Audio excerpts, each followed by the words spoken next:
Assalamu alaikum wa rahmatullahi wa barakatuhu. Barkanmu da warhaka, barkanmu da saduwa da ku a wannan lokaci.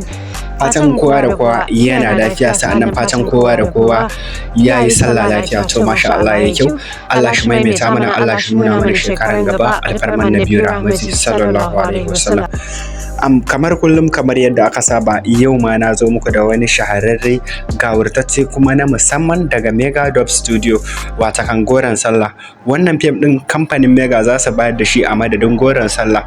Sa'annan baya ga wannan ma akwai waɗansu fina-finan na musamman daga kamfanin Sultan Film Factory da dai shauran kamfanin fasara Yusuf Zamani Al-Hussein Records, YC2K, ga sanan dai bila adadin.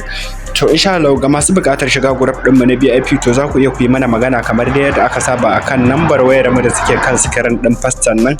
Insha Allah da zaran kun dauke ta ku kai mana magana, to za mu sanar ku ga yadda tsare-tsaren mu yake insha Allah.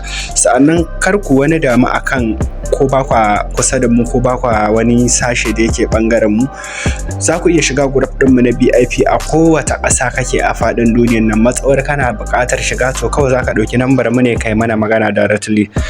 Sa'annan idan wannan ne zuwan ka na farko cikin wannan channel namu mai albarka, ba ta kan MSA Creation for download, kai mana subscribe, sa'annan ka danna ƙararrawar sanarwa ta yadda za mu ke sanar da ku da zarar mun ɗora sababbin shirye-shirye. Mun gode da ziyartar shafinmu.